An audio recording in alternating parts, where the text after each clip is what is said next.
Semoga yang subscribe diberikan rezeki melimpah dari jalan tak terduga.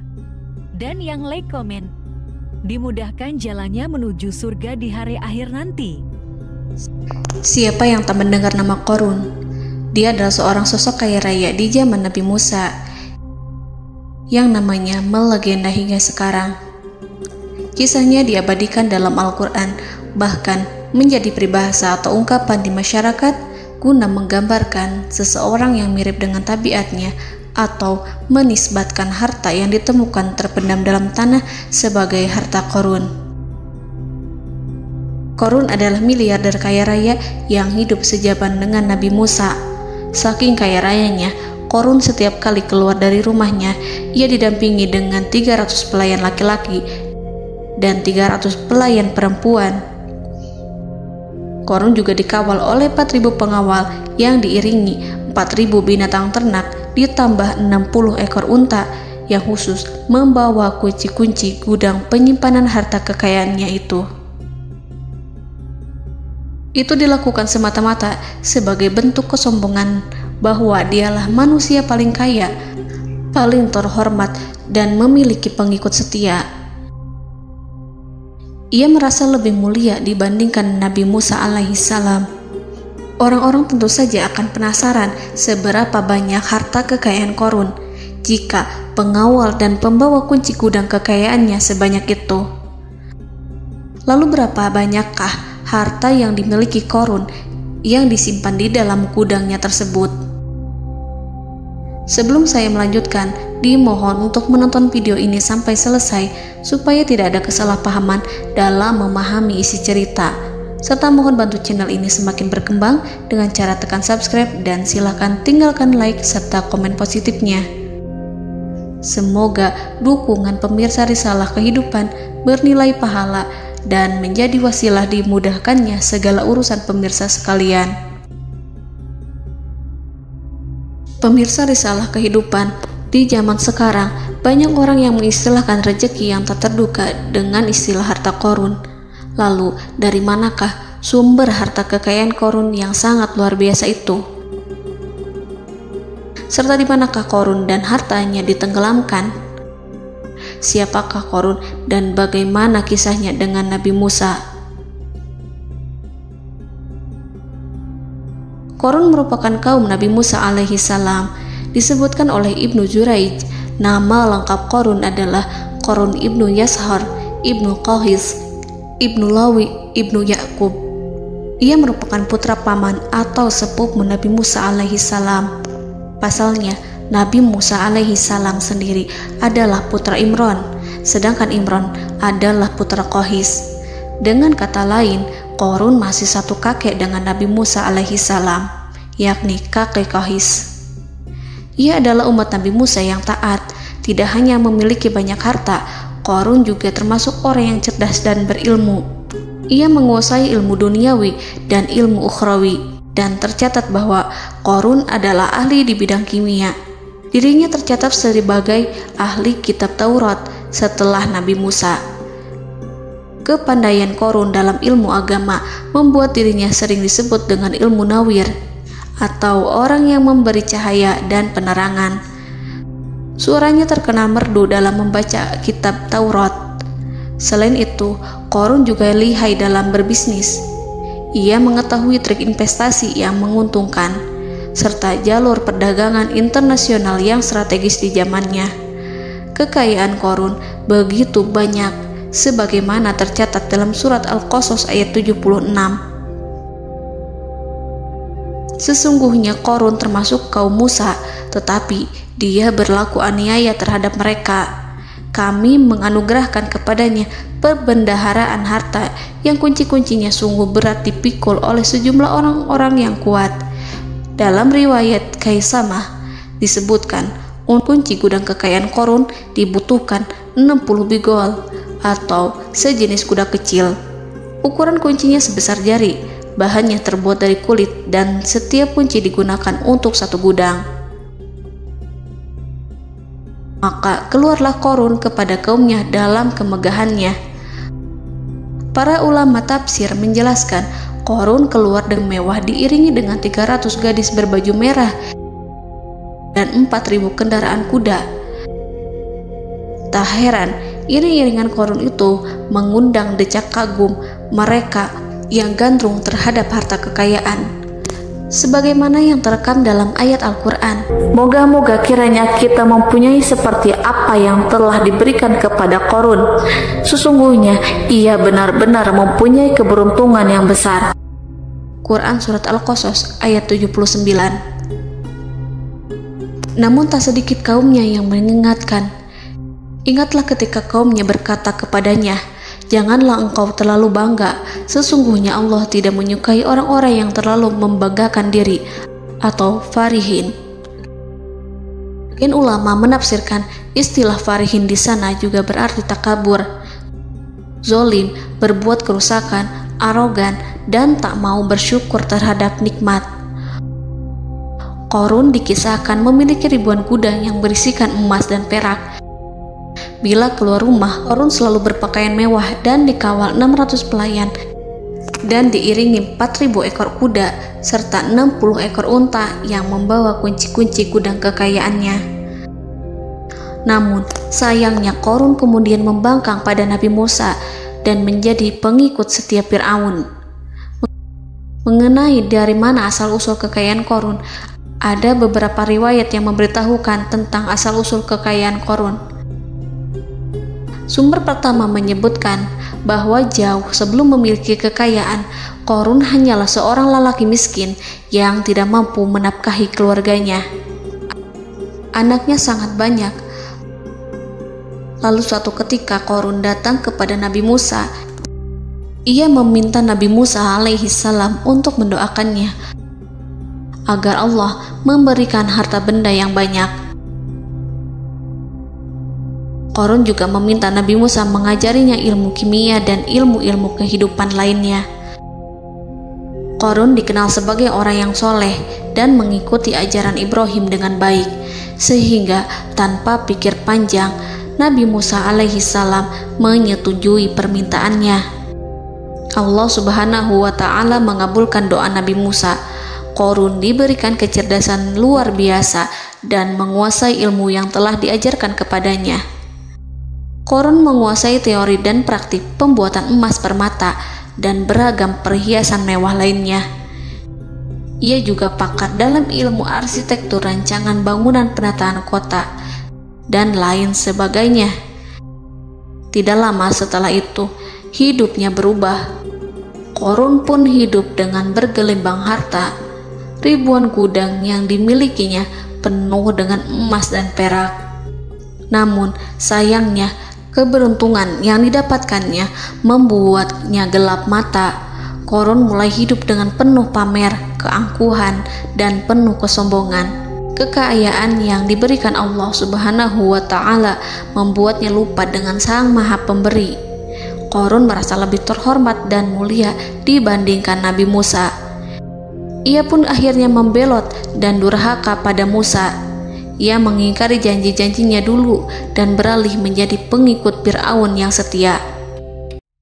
Loyalitas Qarun terhadap Fir'aun membuatnya diangkat menjadi kepala mandor yang membawahi ribuan pekerja. Dikisahkan bahwa Qarun bersikap semena-mena terhadap para pekerja. Ia tega memotong upah mereka. Ia melakukan korupsi demi membangun istana dan kemegahannya sendiri, dan untuk membangun gudang-gudang penyimpanan harta yang telah ia kumpulkan jauh-jauh hari. Ketika datang perintah zakat, Nabi Musa alaihi salam pergi menemui Qarun dan memerintahnya mengeluarkan zakat sebesar 1 dinar dari setiap 1000 dinar hartanya, 1 dirham dari setiap 1000 dirham, 1 kambing dari setiap 1000 kambing, dan seterusnya. Setelah Qarun menghitung seluruh hartanya, ternyata jumlah zakatnya sangat besar. Kekikirannya pun mulai menghalangi hatinya untuk mengeluarkan zakat. Qarun enggan membayar zakat ketika Nabi Musa alaihissalam menagih zakat yang diperintahkan oleh Allah untuk ditunaikan olehnya. Ketika Qarun dimintai zakat, ia langsung marah dan tidak memberikan sedikit pun kekayaannya. Dia berpikir bahwa harta kekayaan yang dimilikinya didapat dari hasil kerja dan usahanya, dan tidak ada kaitannya dengan siapapun, termasuk Allah Subhanahu wa Ta'ala. Janji Qarun untuk lebih taat beribadah dan membantu sesama jika diberi kekayaan oleh Allah dilupakannya.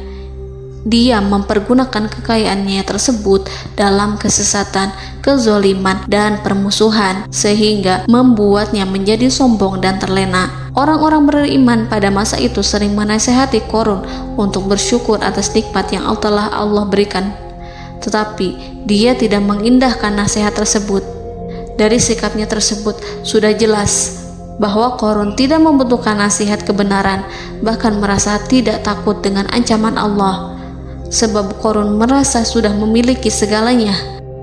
Qarun merasa dirinya hebat dan pintar serta punya banyak pengikut setia, punya banyak pengawal dan merasa aman karena dekat dengan Raja Fir'aun. Qarun berkata, "Sesungguhnya aku mendapatkan harta ini karena ilmu yang ada padaku." Qarun sangat sombong. Ia merasa hartanya didapatkannya sendiri tanpa campur tangan dan kehendak Zat yang Maha Kaya, yakni Allah Subhanahu wa Ta'ala. Apakah Qarun lupa ataukah ia tidak tahu bahwa Allah telah membinasakan orang-orang sombong sebelumnya yang bahkan lebih kuat darinya, yang lebih kaya darinya, yang lebih banyak pengawalannya, lebih kokoh dan tak terkalahkan dibanding dirinya? Karena terdorong sifat kikir dan angkuh, maka Qarun membuat rencana untuk melakukan tipu daya agar dia terlepas dari kewajiban membayar zakat. Dia ingin menjatuhkan nama baik dan citra baik Nabi Musa. Kemudian dia mengumpulkan tokoh-tokoh konglomerat Bani Israel. Ia berkata kepada mereka, "Wahai saudara-saudaraku, terhadap apa yang diperintahkan Musa untuk membayar zakat, apakah kalian akan mematuhinya? Sekarang dia hendak mengambil harta yang ada di tangan kalian, maka pikirkanlah suatu cara untuk menghindari perintahnya." Para pembesar-pembesar yang dipanggil kemudian menjawab, "Wahai paduka Qarun, engkau lebih besar daripada kami. Kami akan melakukan apapun yang kau inginkan." Qarun berkata, "Datangkanlah kepadaku wanita cantik. Aku akan memberinya hadiah besar jika ia berhasil menggoda dan memfitnah Musa." Ketika wanita cantik yang diinginkannya datang, Qarun memberikan kepadanya uang muka sebagai jaminan. Ia akan membayarkan seluruh yang dijanjikannya ketika berhasil menjalankan misinya. Bukan hanya itu, Qarun pun berjanji akan menjadikan wanita ini sebagai istrinya. Keesokan harinya, Qarun mengumpulkan Bani Israel. Setelah itu, Qarun menghadap kepada Nabi Musa seraya berkata, "Orang-orang menanti kedatangan Anda, sampaikanlah saran dan nasihat kepada mereka." Nabi Musa kemudian keluar dari rumahnya. Ia mulai menyampaikan nasihat pada umatnya. Di antara nasihatnya, beliau berkata, "Barang siapa yang mencuri, aku akan memotong tangannya. Barang siapa yang memfitnah, aku akan mencambuknya sebanyak 70 kali. Barang siapa yang tidak mempunyai istri dan dia berbuat zina, maka aku akan mencambuknya sebanyak 70 kali. Adapun barang siapa yang memiliki istri dan ia berbuat zina, aku akan rajam dia sampai mati." Qarun kemudian berkata, "Apakah ini juga berlaku untuk Anda jika Anda sendiri yang berbuat zina? Apakah Anda akan menerima hukumannya?" Kemudian Nabi Musa menjawab, "Ya, meskipun saya sendiri yang melakukannya." Maka kemudian Qarun memanggil wanita yang telah dibayarnya. Wanita itu berdiri di depan Nabi Musa dan Bani Israel yang telah berkumpul, mengaku sedang hamil karena berhubungan badan dengan Nabi Musa. Maka marahlah Nabi Musa atas fitnah kejam yang diarahkan kepadanya. Kemudian Nabi Musa melakukan sholat 2 rakaat, lalu mendatangi wanita itu dan menyumpahnya agar mengatakan siapa yang menyuruhnya. Wanita itu menjadi ketakutan. Ia bergemetar di depan Nabi Musa dan mengaku bahwa yang menyuruhnya adalah Qarun. Lalu wanita itu bertaubat dan meminta maaf kepada Nabi Musa. Seketika Nabi Musa bersujud seraya berdoa kepada Allah agar menimpakan azab kepada Qarun. Allah memberi wahyu kepada Musa bahwa bumi telah dijadikan tunduk kepada perintah Nabi Musa. Kemudian Nabi Musa berkata kepada bumi, "Wahai bumi, telanlah Qarun beserta kekayaannya, habiskanlah semua." Kala itu Allah menurunkan wahyu kepada Musa alaihissalam untuk memerintah bumi apapun yang diinginkannya. Begitu Nabi Musa alaihissalam datang dengan wajah sangat marah, barulah Qarun merajuk, "Wahai Musa, sayangilah aku." Sementara Nabi Musa alaihissalam tak bergeming. Beliau lantas berkata pada bumi, "Wahai bumi, ambillah mereka." Seketika rumah Qarun mulai bergetar. Qarun dan antek-anteknya mulai dibenamkan hingga bagian lututnya. Rumahnya ikut turun sedalam lutut. Qarun kembali merajuk, "Sayangilah aku Musa." Rumahnya kembali berguncang. Kini Qarun dan kawan-kawannya kembali terbenam hingga pusar. Demikian pula rumahnya. Qarun terus merajuk, "Wahai Musa, sayangilah aku." Sementara Nabi Musa alaihissalam kembali meminta bumi, "Wahai bumi, ambillah mereka." Rumah Qarun berguncang lagi, sementara Qarun dan kawan-kawannya terus terbenam hingga bagian tenggorokannya. Demikian pula rumahnya. Qarun lagi-lagi menjerit, "Wahai Musa, sayangilah aku." Namun Nabi Musa alaihissalam tak bergeming. Beliau terus meminta bumi menelannya hingga akhirnya Qarun dan kawan-kawannya hilang seluruhnya ditelan bumi. Tak lama setelah itu Allah berkata, "Wahai Musa, apa yang membuatmu bersikap demikian? Padahal demi kemuliaanku, andai dia Qarun berdoa kepadaku, niscaya aku akan rahmati. Maka kami benamkan dia beserta rumahnya ke dalam bumi, maka tidak ada baginya satu golongan pun yang akan menolongnya selain Allah, dan dia tidak termasuk orang-orang yang dapat membela diri." Quran Surat Al-Qasas ayat 81. Lalu di manakah lokasi ditenggelamkannya Qarun beserta harta bendanya? Konon berdasarkan kepercayaan beberapa masyarakat setempat, Qarun ditenggelamkan di sekitar sungai atau danau Moris yang terkenal di kota Payom, negara Mesir. Qarun konon mendirikan istana dan di tempat itu pula ia ditenggelamkan. Dahulu, Qarun berkeinginan membangun sebuah istana, namun tidak diizinkan oleh Fir'aun jika istana itu dibangun di samping istana Fir'aun. Terlebih, Qarun juga tidak ingin membangun istana di tengah pemukiman Bani Israel yang terletak di tanah Jasan. Fir'aun pun memberikan tanah di wilayah Fayom. Kemudian di tepi sungai Payom inilah Qarun membangun istananya yang megah, dan di dalamnya ia membangun Al-Khunuj, gudang penyimpanan harta berisi emas dan perak. Salah satu bukti arkeologis yang dapat dijumpai di lokasi tersebut adalah runtuhan bangunan yang diduga sebagai tempat tinggal Qarun yang berjarak sekitar 2 km dari Danau Qarun. Menurut beberapa sumber, bangunan yang masih berdiri kokoh tersebut adalah benteng yang dibangun oleh Qarun.